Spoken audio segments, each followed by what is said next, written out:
Friday morning on WNZK 690 AM from 8 until 9 Eastern Time on Good Morning Michigan with Layla Al-Husseini. Our call-in number 248-557-3300. And now, stay tuned for the best radio talk show on Arab and American issues with your host, Layla Al-Husseini.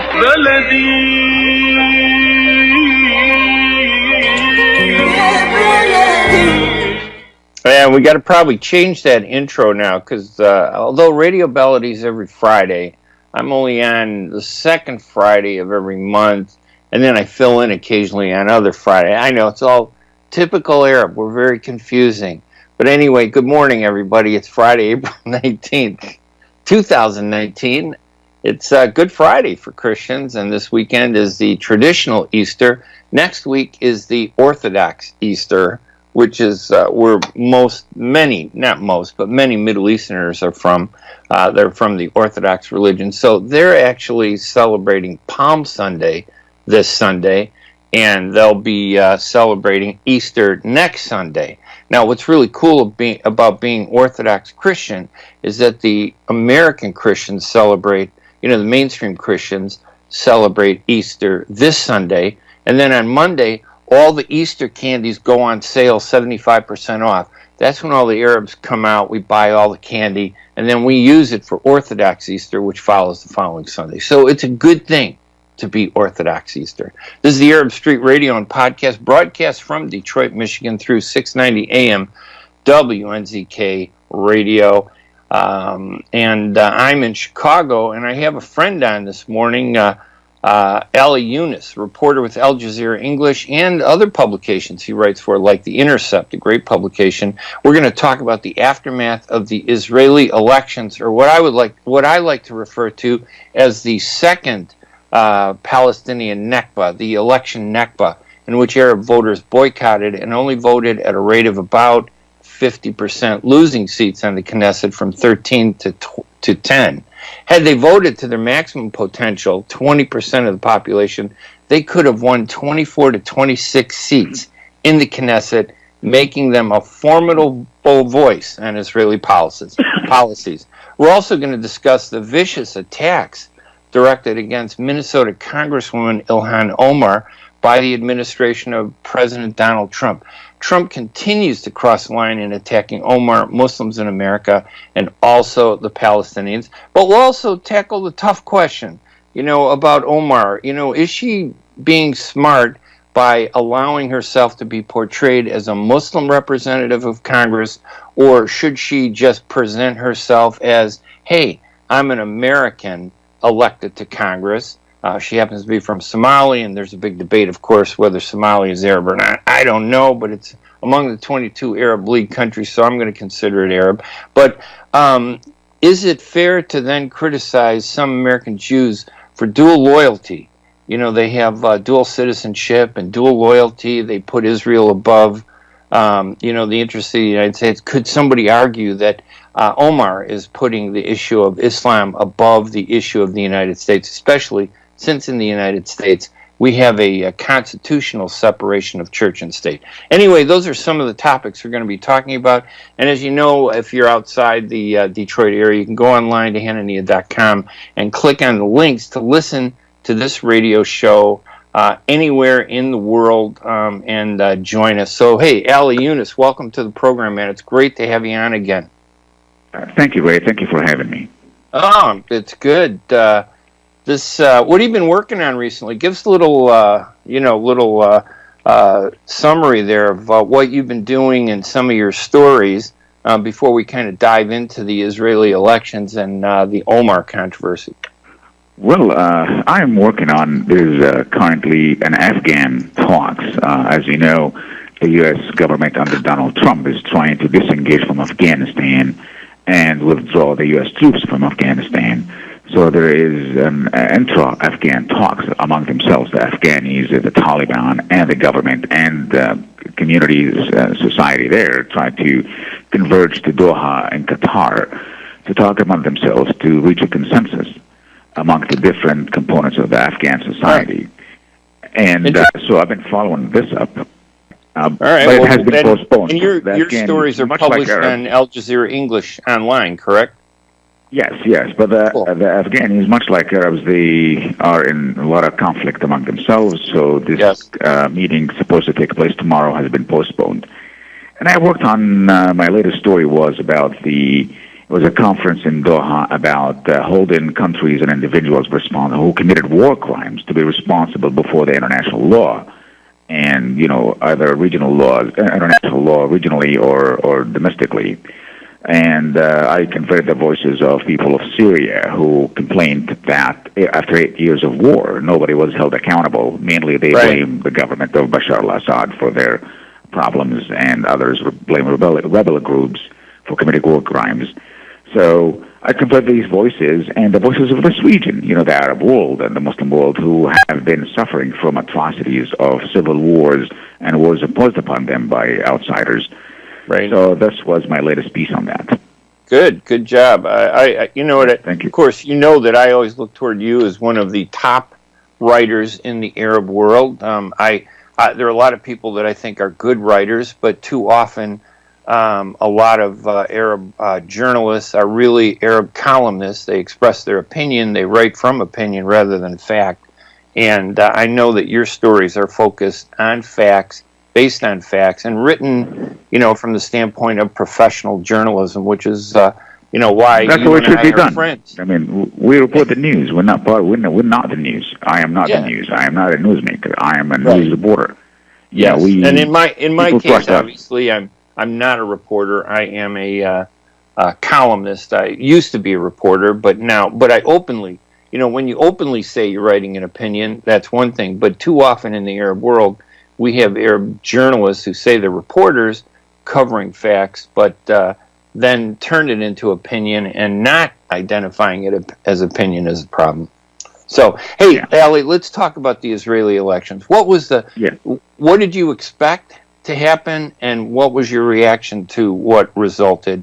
King Netanyahu, the Nebuchadnezzar of Israel, is on his fourth term now. This is his fourth. He was in there in 1999.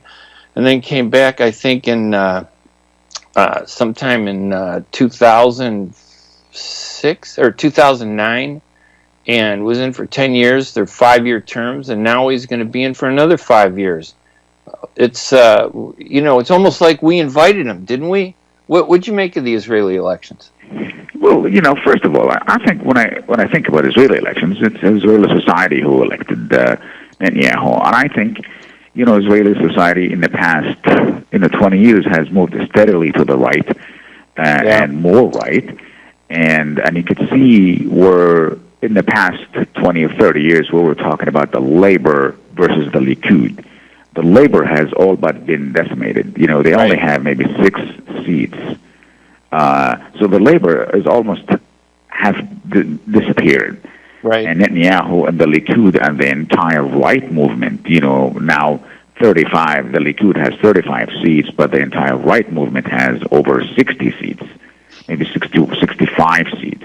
Right, because it's a coalition. As a coalition. Patch together these different coalitions with different seats to they got to get at least one more than 60. Yes, so the elections now, you see between Israeli right, center right, and Likud, and right of center, and the right of the blue and white, Benny Gantz, who was a former chief of staff, and Yair Lapid. Those were right; they were not leftists. So the left has disappeared, and the labor has disappeared. Don't you think, like Benny Gantz, though, needs? I mean, when you're running for office, you have to look at the landscape, and you're right. Israel has become very conservative, but in order to win, you have to pander to that conservatism. But deep down, I think there was at least some chance that Benny Gantz would be a little more, easier to work with than Netanyahu from the Arab standpoint. Or do you just buy into this idea they're both exactly the same? One might be slightly different. So what's the point? It depends on the issue. For example. Now, Israel is more confident that there is no Palestinians to talk to or care to talk to. They don't care. There's no pressure. There's no pressure from the U.S. in the previous U.S. administration, the Obama administration, John Kerry as Secretary of State, they were pressuring Israel to freeze settlements and stop settlements and pushing for... except they undermined John Kerry all the time. Obama was probably the worst president to support the Palestinians because he had the big talk, but the reality was he did nothing. I mean, that's, isn't it kind of a myth that we live by that somehow that there ever was real pressure on Israel? I mean, you and I can talk about it, reading the headlines, but what was the pressure? You know what I mean? When did the United States ever put pressure on Israel? They got into a fight. They gave him $38 billion under Obama. Do you know what I mean? Right. I mean, I'm not criticizing you. I'm just saying it was not a pressure in a fashion of when James Baker in 1990-91 said, we're going to stop your aid to Israel unless this is our number. You call us when you're ready to call us. That kind of pressure is no longer there. When it was just very few incidents or times when the U.S. administration, throughout maybe in the past 50 years, has exercised more tangible pressure on Israel to come to accommodation of what U.S. policy wanted to be. I think it was more of a personal thing, though, don't you think, between Obama and Netanyahu? Obama, fought Netanyahu, but at a personal level, that guy, Obama, could have done so much, and yet he talked.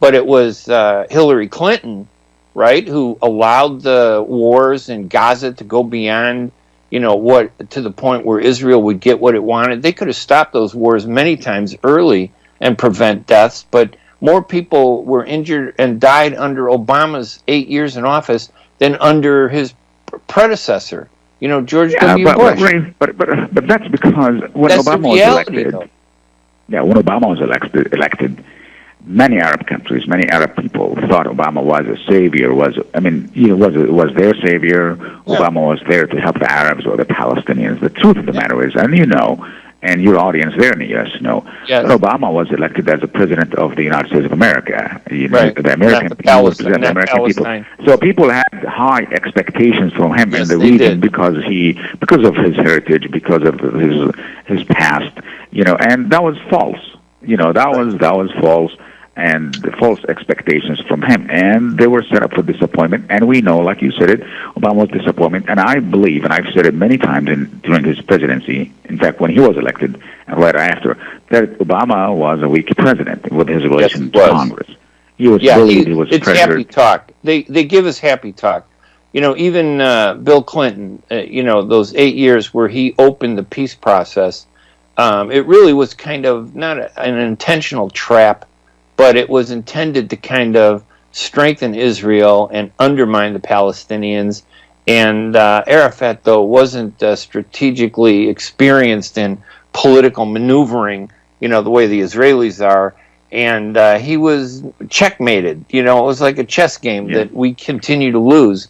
And it's just been a downward slide. I mean, there isn't one American president that stopped these settlements. Settlements have continued to grow. So I guess what I'm arguing is that this idea that, things are worse than before, it's only worse in the rhetoric. It's not worse in the reality. The reality continues to be the way it has been, which has been worse from day one. And I think that the real problem is, the Arabs buy into this idea that someone is going to step in and save us. It'll be Obama, it'll be Clinton, maybe it'll be Hillary Clinton. Nobody's going to step in to save us. We got to do it right, Benny Gantz. But we should save ourselves. I mean, this takes us to the Arab vote. The Arab voters in Israel, the Arab citizens, quote unquote, they live under racism and discrimination, but they are 20% of the population. Theoretically, if they had voted to their maximum, they could have elected 24 to 26 Arabs to the Knesset, which would have made them the second largest party in Israel. Why don't they do that? Instead, they divided and they're weaker. Yeah, that's a good point. I want to come back to it in a second. But I was going to say back to the Israeli society thing. So there's no pressure on Israeli society. There's no talk about the real Palestinian state. Palestinians are fragmented. The Palestinian Authority heavily corrupted. And there's no Hamas, strong leadership. If we're going to talk about corruption, let's talk about the Muslim Brotherhood in Gaza and the Palestinian Authority. They're well, both well, corrupt. yeah, but that's not. Yeah, the point I'm trying to make is from a perspective of Israeli citizens and a civil society that Palestinians are fragmented and weak, and are being treated as a pushover by everybody else, including the Arabs who have abandoned them. Now, back to the issue that you were talking about a minute ago. Whether the Palestinians who are Israeli citizens could have elected 24.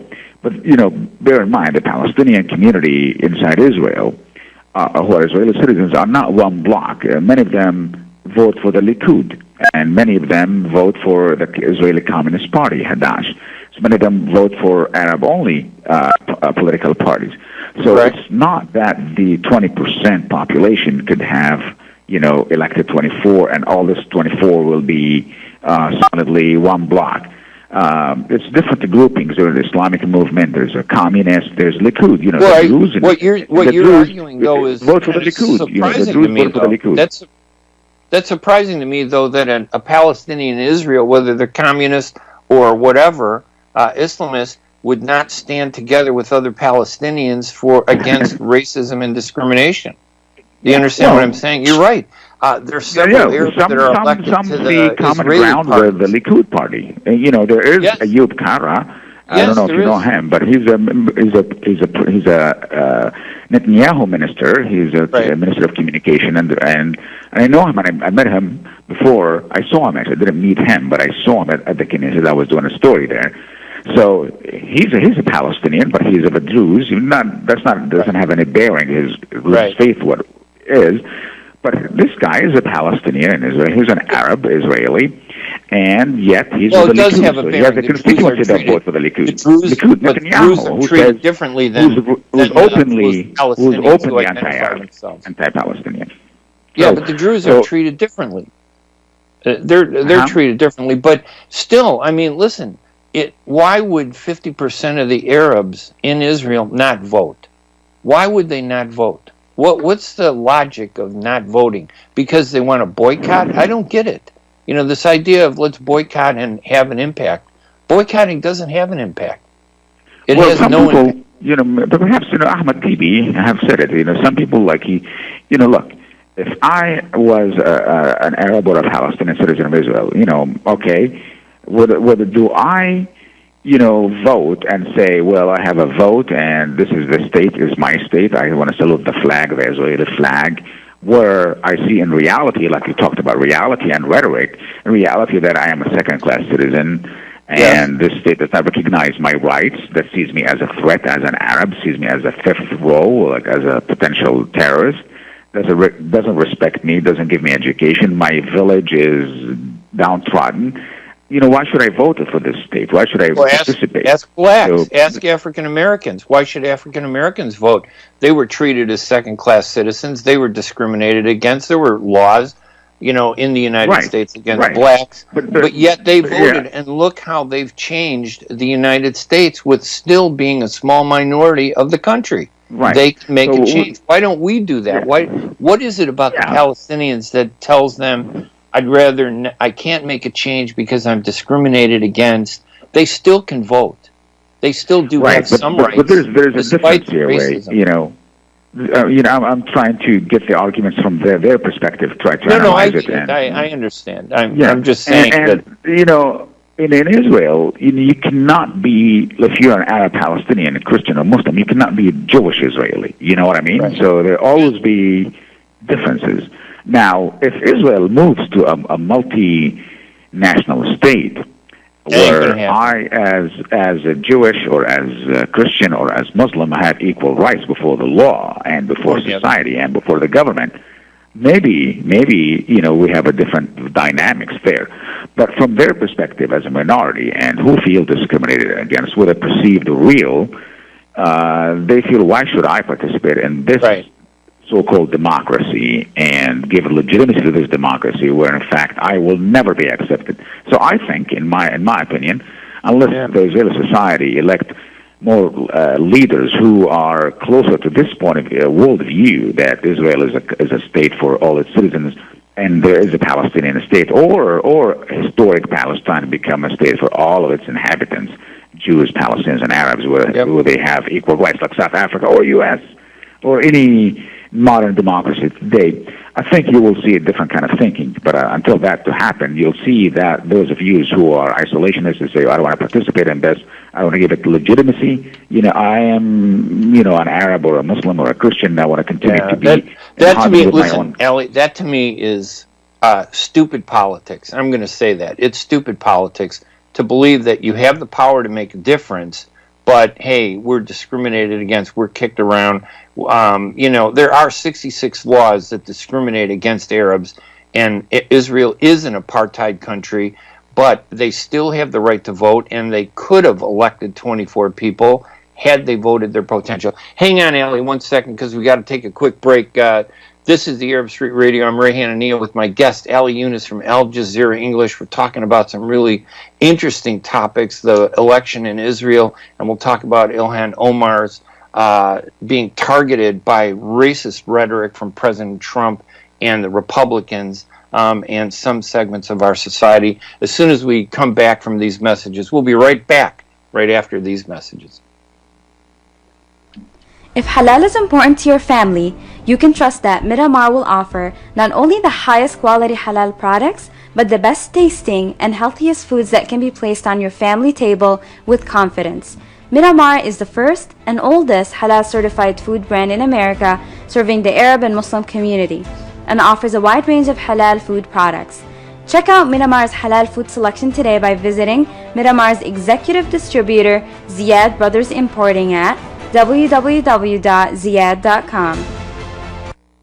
The Rama Relief Foundation provides humanitarian aid into areas inside of war-torn Syria, as well as aid to the refugees who have fled to the neighboring countries in the Middle East. The foundation offers food baskets, container shipment, mental health, education, soup kitchens, and more. Go to ramarelief.org or call 248-990-4247. Any donation amount made to Rama will go to sustaining many lives. Call now 248-990-4247. It's all in one grocery store, and that store is ZAMZAM Fresh Foods Market. ZAMZAM Fresh Foods Market offers fresh vegetables, halal meats, a great fresh bakery, as well as nuts and spices and much more. They also offer special deals every Wednesday, so don't forget to ask for your favorite foods, as shish kebabs are ready to go. So please stop by ZAMZAM Fresh Foods Market at 24065 Orchard Lake Road in Farmington Hills. Their phone number is 248-476-0300. Again, that phone number is 248-476-0300, and they are open from 9 a.m. to 8 p.m. ZAMZAM Fresh Foods Market is your one-place stop for all your grocery shopping needs and your favorite foods. When it comes to reproductive medicine, IVF Michigan Fertility Centers are the recognized leaders. With locations in Bloomfield Hills and 5 other cities in Michigan and Ohio, IVF has experts in all aspects of the field. As a founding member of IVF Michigan Fertility Centers, Dr. Nicholas Shama is one of the leading reproductive endocrinologists in Michigan and Ohio. Dr. Shama has performed over 10,000 IVF cases and has helped thousands of couples fulfill their dreams of parenthood. American board certified in both obstetrics and gynecology and reproductive endocrinology and infertility, Dr. Nicholas Shama is a very caring, compassionate, expert physician that understands not only the medical but also the emotional toil of infertility on his patients. When it's time, get personalized care from Dr. Nicholas Shama at IVF Michigan Fertility Centers in Michigan and Ohio. Call toll-free 855-952-9600, 855-952-9600. And welcome back to the Arab Street Radio and podcast. I'm Ray Hanania on the line with Ali Younes. He's a reporter with Al Jazeera English and other publications like The Intercept. Just a reminder, at the final segment, at the 45-minute mark, we'll be joined by Adel Mozip, who is Yemeni, lives in the Detroit, greater Detroit region, and was is one of the appointed, I believe, to the Dearborn School District. So we're going to talk to him about the politics of Dearborn and the Arab community there, because they are very successful compared to the rest of the Arab communities. We were just talking about the Israeli elections and, whether Arabs should or shouldn't vote and why they did or why they didn't. But let's switch over to talk about Minnesota Congresswoman Ilhan Omar, who has become kind of the focus of, I think, the right, the Trump's vicious attacks against Muslims and his anti-Muslim policies.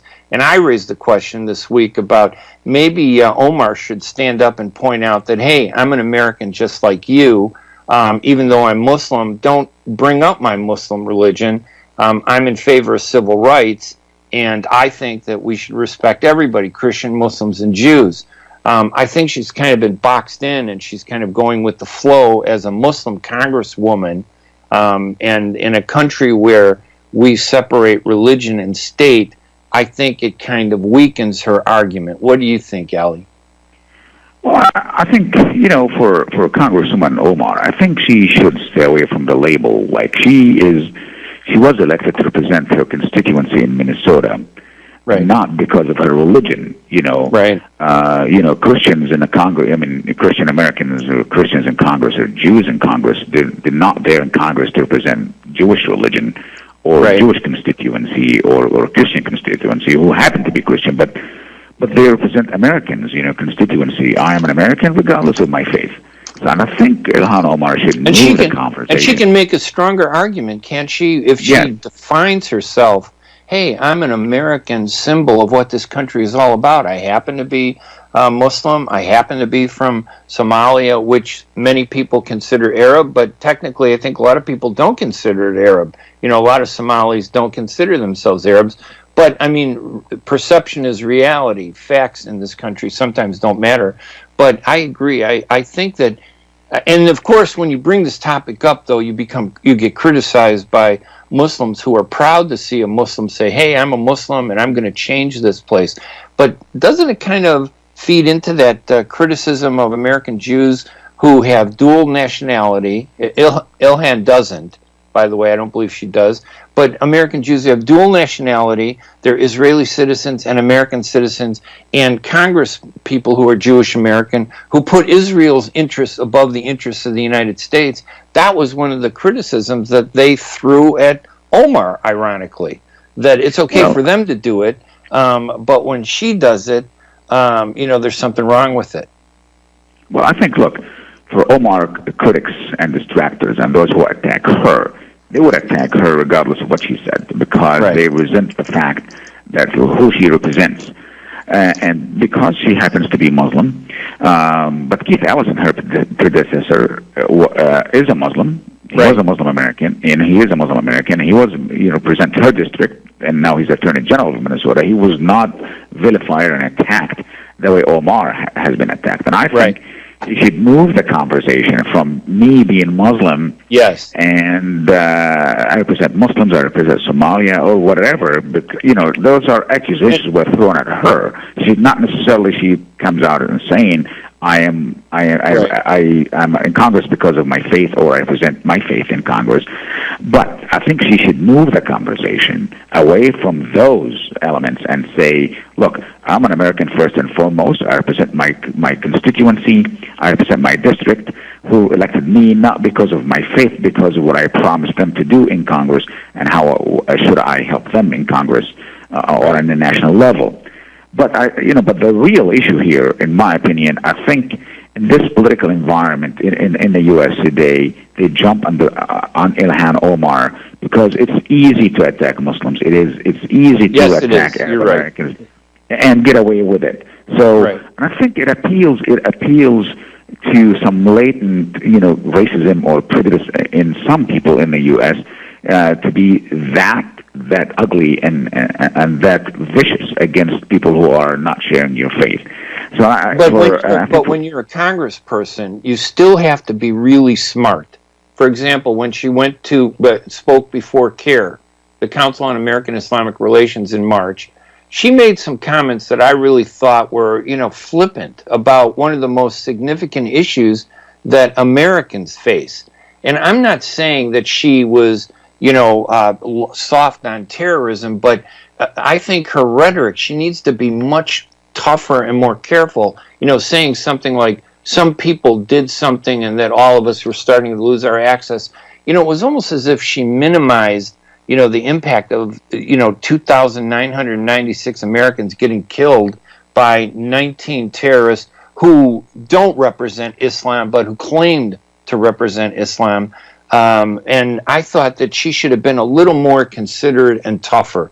It wasn't strategic to go before them and just kind of soft pedal one of the worst things that ever happened to Americans. Don't you think?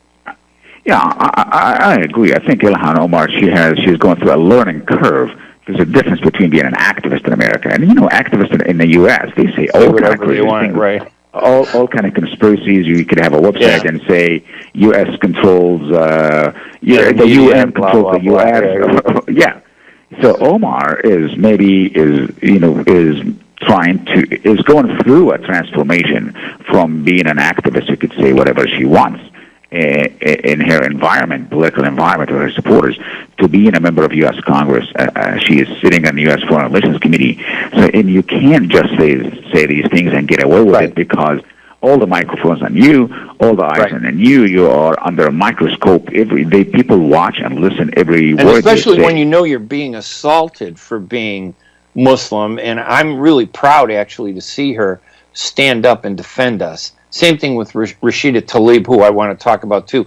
Ali, we have to, because we got to pay for the show, we got to take one more quick break. And when we come back, let's continue talking about Ilhan Omar and some of these issues, if you don't mind. I'm Ray Hanania with Ali Younes, reporter with Al Jazeera. We're talking about a lot of cool things. We're going to podcast this show right after it's done.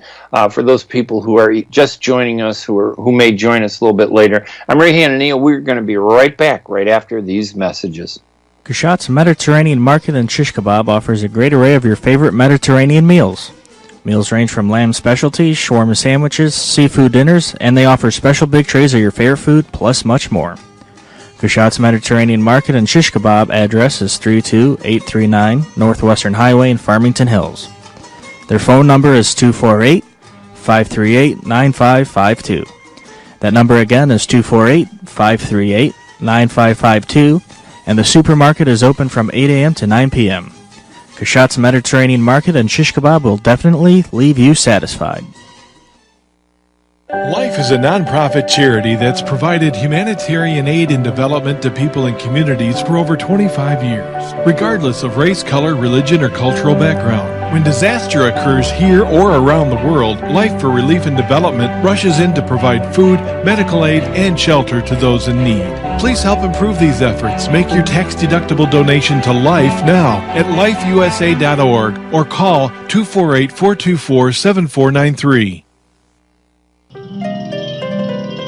تعرفوا شيء، احنا كتير بنهتم بالمقبلات بالاكل الشامي، واحنا بنهتم بالبهارات والتسبيكة في الاكل المصري، واحنا نهتم هواية باللحوم وجودتها بالاكل العراقي، واحنا في مطعم عشتار نهتم بيكم. اعتمدوا علينا ايا كان. نحن في عشتار نعرف ان لكل مذاق اسرار، فنحن نقدم اجود انواع اللحوم من ملحمة عشتار الواقعة على 56865 راين رود. عشتار، قصة حضارة ترويها لكم أطباقنا المميزة في كل زيارة. تفضلوا بزيارتنا في 3625 East 15 Mile Road, Sterling Heights. مطعم عشتار بإدارة فادي بهنام وعلي البغدادي. 586-698-2585 586-698-2585. When you're looking for the best in optical care, Dr. EMAD NAKKASH is your doctor to see. With years of experience and thousands of successful procedures performed, you can trust your eyes to Dr. EMAD NAKKASH. See Dr. EMAD NAKKASH and his professional staff for your eye care needs. There's 2 locations to serve you. In Hazel Park, call 248-336-3937. 248-336-3937. In Rochester Hills, call 248-299-3937. That's 248-299-3937. And welcome back to the Arab Street Radio and Podcast. I'm Ray Hanania with Ali Younes, and we're talking about Ilhan Omar, the Congresswoman from Minnesota, who's been the target of some of the most racist and vicious attacks from President Donald Trump. And, you know, I always push Trump over Hillary Clinton, but the guy is, like, he's a moron. Let's be honest. The guy, his rhetoric is just terrible. You know, he has some things. He is better than Hillary because all she did was give us happy talk.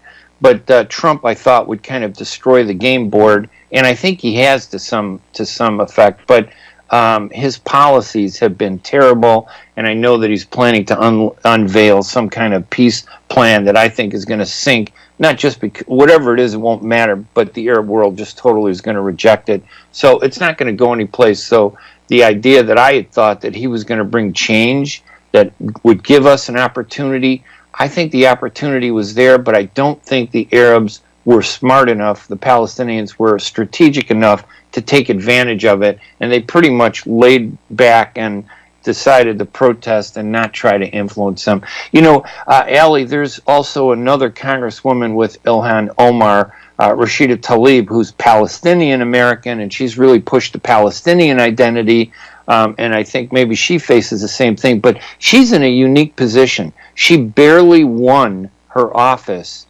when she ran against, for Congress.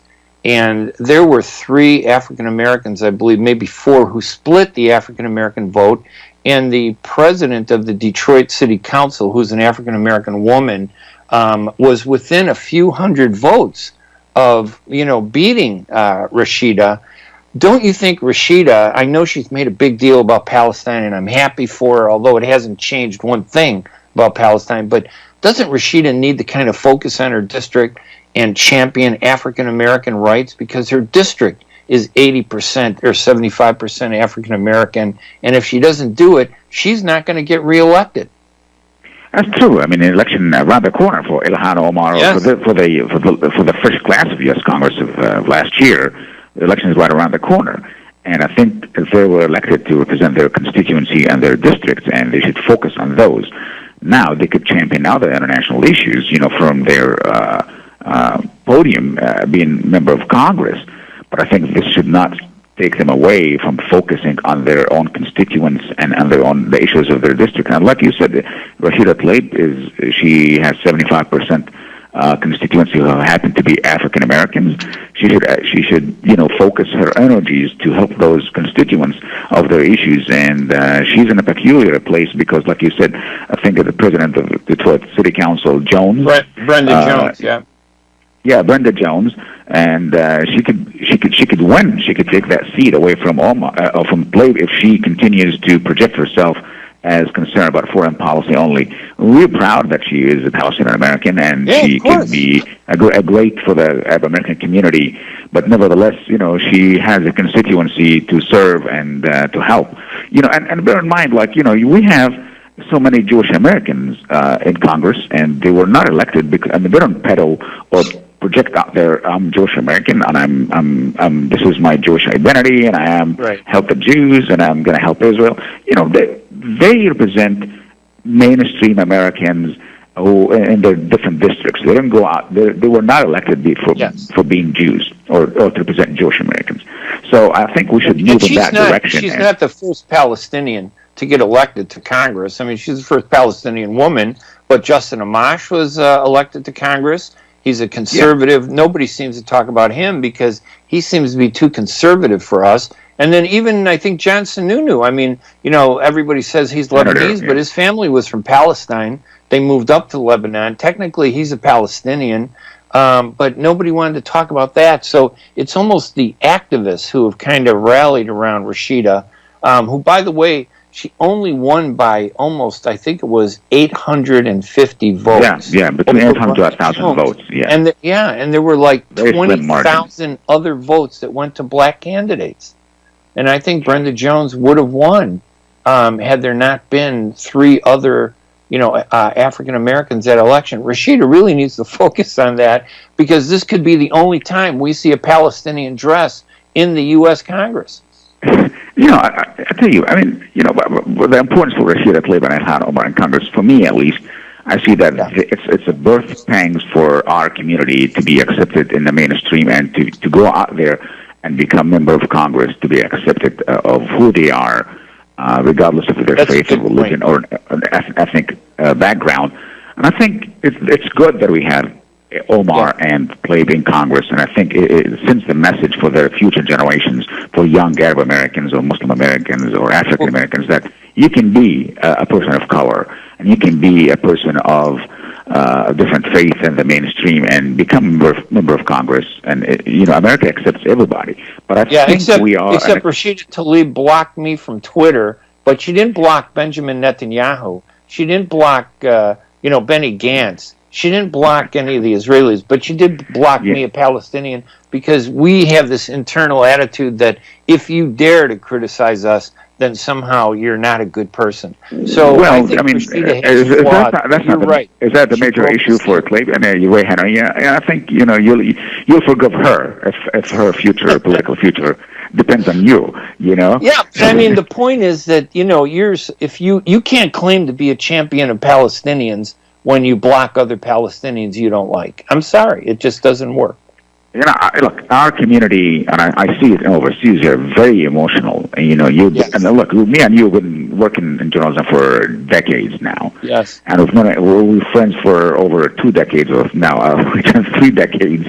We've known each other a long time. I'm not as old as you. But I know in the Arab world. But, but we have differences. And I think we should encourage that diversity and differences of opinion is a healthy thing for our community. Unfortunately, we're not there yet, either in the U.S. or in this region, that you become an enemy right away if you disagree with someone, and that's unfortunate. And I think the United States of America should set the example that we could disagree and become different, and this is a healthy conversation to move forward in the effort for progress. And I think our community should embrace diversity. And our community is diverse. We're not all, all Arabs are not the same. We are. We're Christian, we're Muslim, we even have some Jews. We come from so many different countries. But you would think that people who come from a region that's dominated by dictators and tyrants, that they wouldn't act like dictators and tyrants.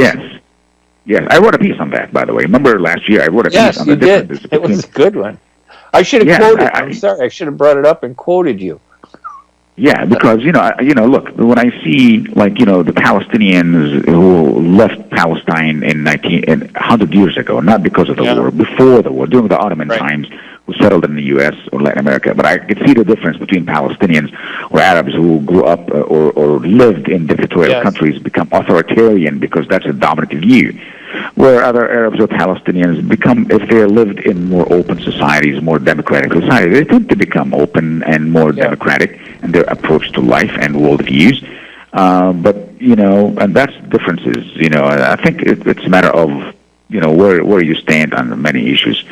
But I think we should push forward, and this is where journalists come to play an important role in pushing the ideas that embracing diversity and embracing democratic ideals and openness and the interest of a progress and interest of making the Arab world region, which is the last in the world to embrace democracy, and it's still dictatorial, it's still engulfed in civil wars and atrocities and human rights violations, both by regimes and by groups who take the mantle of Islam or nationalistic ideals. And we have about 3 more minutes before we go to our next break. But I saw in a news story that Senator Dianne Feinstein was joined by about 3 other senators: Merkley from Oregon, Coons of Delaware, Leahy of Vermont, Van Hollen of Maryland, and Cortez Masto of Nevada. Catherine Cortez Masto of Nevada, in demanding that President Trump release funding to the Palestinians. What we didn't see, though, were all these other Democrats rallying around that, because the Democrats claim that they're the champions of peace, but they're not rallying around Feinstein, who, by the way, I admire so much, because here's a Jewish woman who's fighting for justice, not just for Israel, but for Palestinians in the right way. But a lot of the Democrats aren't like that. And that's always been my issue with, the Republicans. We criticize them for being so far to the right. But the truth is the Democrats haven't been any better when it comes to peace, Palestinians, and Israel. Yeah, unfortunately, the Democratic Party is, but you see a lot of support for the two-state solutions because Jewish Americans also, and I covered the AIPAC conference last year, not this year, but last year, and I saw that the majority of Jewish Americans, do support the two-state solutions, or they're not happy with this extreme right-wing government in Israel that, pushing forward, away from two-state solutions. And look, Jewish Americans, they see the writings on the wall. They see, look, if this continues on, the settlements and more Jews, what are you going to do with the 5-6 million Palestinians in the What West is going to happen? Gaza? I mean, that's a terrible situation. I mean, for eventually Israelis. They're not thinking. It will become a reality that you have binational state with equal number of people, Jews and Arabs. You can't live forever, as those the outsiders. They're there. They are in your face. You see. What should we be doing as Palestinians? What should the Palestinians in the Arab world be doing? Are we doing the right thing? Are we fighting the proper way, or are we just rejecting? It's an interesting moment in history for the Palestinians in the Arab world. For the first time in the past 100 years, that Palestinians find themselves alone, facing Israel, because many Arab countries are supporting Israel today, directly and indirectly. And Netanyahu said it many times. I've got congratulated on my win by many Arab leaders and many Muslim leaders of these countries.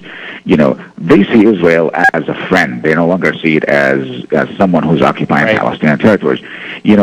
Arabs in the Gulf, mainly, the Gulf region, they see Iran as a threat. Not all the Gulf region, but some major countries in this Gulf region see Iran as a threat and Israel as a friend.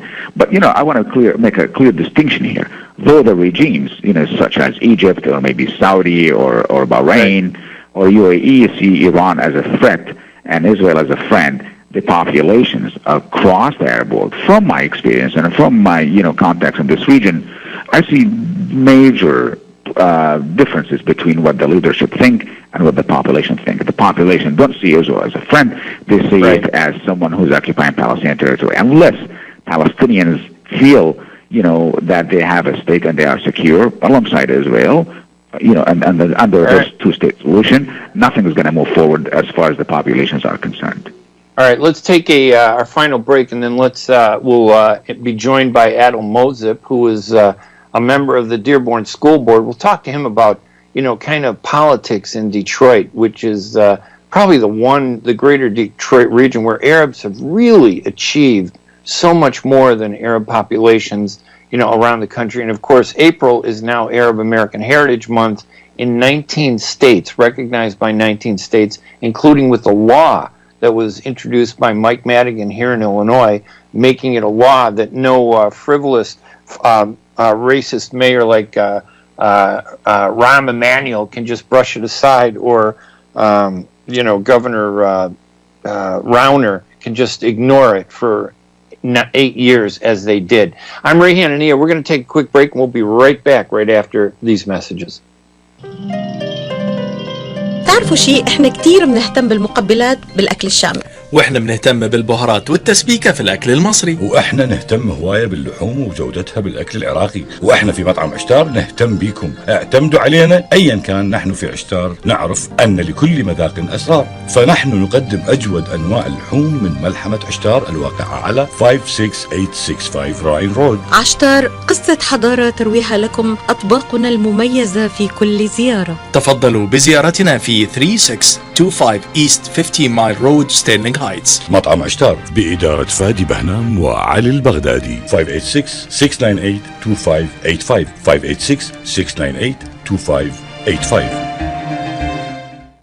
The Rama Relief Foundation provides humanitarian aid into areas inside of war-torn Syria, as well as aid to the refugees who have fled to the neighboring countries in the Middle East. The foundation offers food baskets, container shipment, mental health, education, soup kitchens, and more. Go to ramarelief.org or call 248-990-4247. Any donation amount made to Rama will go to sustaining many lives. Call now 248-990-4247.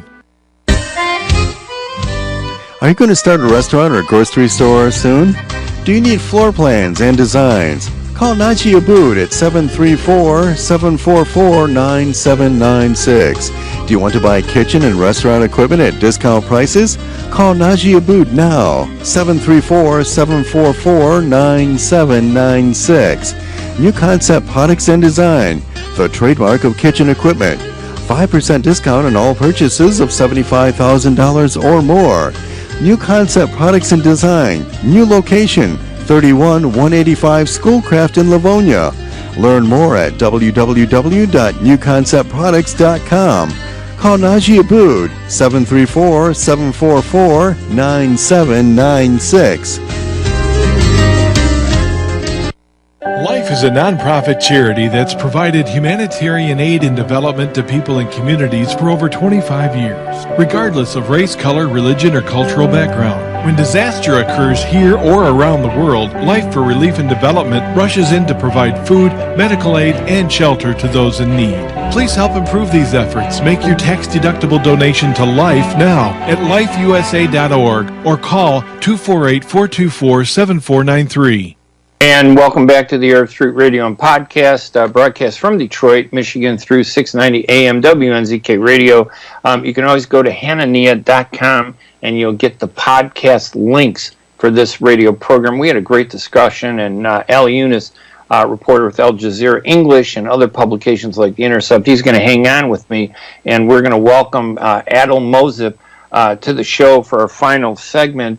Adil was appointed, I believe, correct, to the Dearborn School District. You run twice before. Did you win an election, or did you do so well that... Good morning.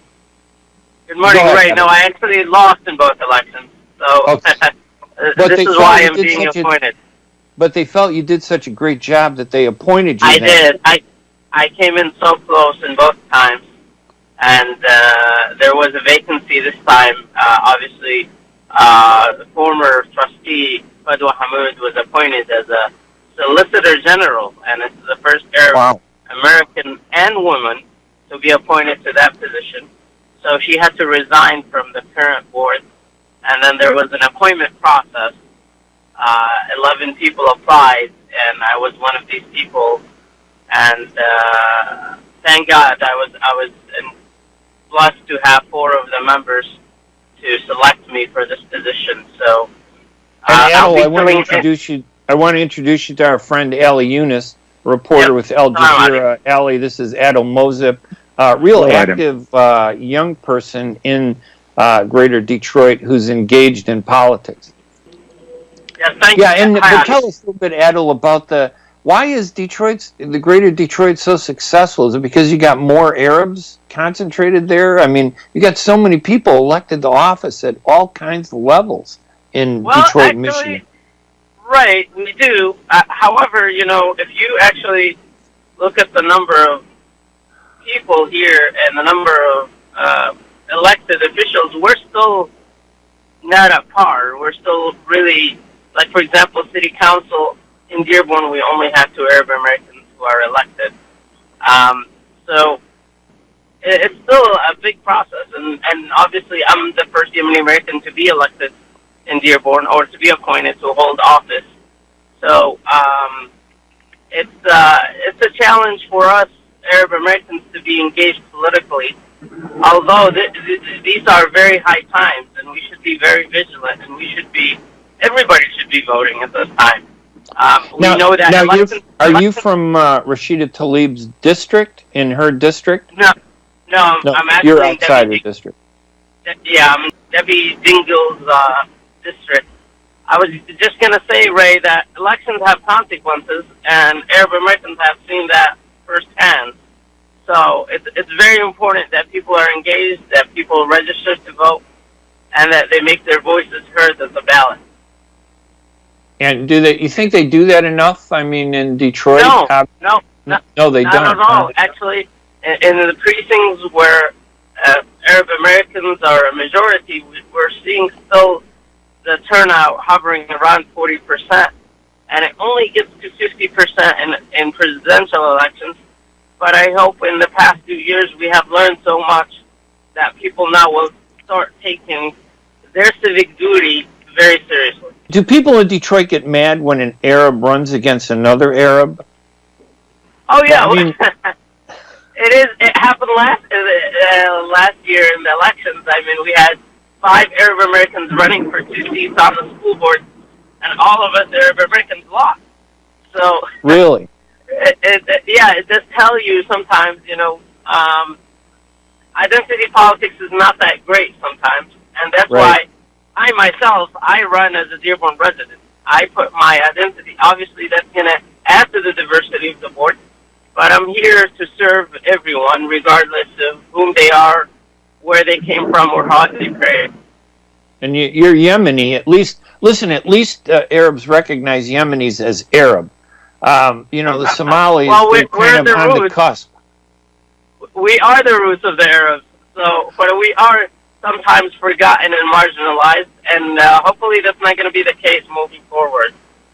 Ali, does Detroit that really do they represent a huge movement in the Arab American community, you think? I mean, we pay a lot of attention to Detroit. Do we overpay attention to them as compared to other places, you think? Well, historically, Detroit area and Dearborn specifically has always been, symbolism of where the largest concentration of Arab Americans. But it happens to be because they're at close proximity to each other. Whereas Chicago has a huge population of Arab Americans, Los Angeles does, yes, and New York, but they're spread out. Dearborn and Detroit, they have, the potential of electing someone into an office or a citywide office or countywide office because they are, they could vote, more closely as a block or from a regional point of view. Whereas Chicago, is a large population of Arab Americans and Palestinian Americans, but because they're spread out in the suburbs and not in the city and different suburbs and different counties, their vote does not get them anywhere to get elected. Right, but I want to point out something, Ali. Actually, Rashida Tlaib's district is not mostly Arabs. People think that. We know actually, that. It's mostly African American. Yeah. So she's at risk, I think, because Adil, you're from Detroit. We were talking earlier, Ali and I, about how Rashida could be at risk for re-election because she's focused so much on the Arab, Palestinian, Muslim issue. Has she focused enough on the African Americans? Because she did not win the district she won by a plurality, beating out Brenda Jones by only 800 votes. With 3 other African Americans. If one African American or 2 African Americans run against her in the next election, which is coming up, she can't get You know what's going to happen, Ray? I think if this trend continues with Tlaib and Omar, they're going to risk, becoming the Gus Savage, the 1st Congressional District of Illinois, who was, speaking, more about these things. Champion for us more than he was for his district. Yeah, but you can get someone, very rich people, they could sponsor someone to run against them, and it'll be a watershed, and it'll be a big loss for our community. And I think they should, like we said before, and I think Adam agrees, Adam said that, I represent everybody, and I think they should represent their constituency first and foremost, and then talk about other issues that they care about, in Congress as they come to vote in the U.S. Congress. But first and foremost, they should care about the issues about their constituency, about their district, and this is what they were elected for to begin with. Yeah, Adil, you get the last word because we're down to the last 60 seconds. So I'm sorry. Sure. Well, I think with adversity, with difficult times comes opportunity, and for people, this is the time to go out, step up, run for office. Engage your neighbors, engage your friends, engage your family, make sure that they're voting, make sure that they're participating, because if we're not going to take ownership of this future, who's going to take it? And I got hope it. that Adil, listen, let me thank you. Adil Mozip, who was at the Dearborn School District, and Ali Younes from Al Jazeera English and The Intercept. Ali, Adil, thank you guys for joining me. I'll have this podcast up a little bit later. Thank you, Ray. Thank you, everybody out there, for listening to the Arab Street Radio. Thank you. Go to Hanania.com to get the podcast and a follow-up on the show. Thanks, everybody, including Mike, our producer. Have a great Easter, everybody. We'll talk to you later. Bye-bye.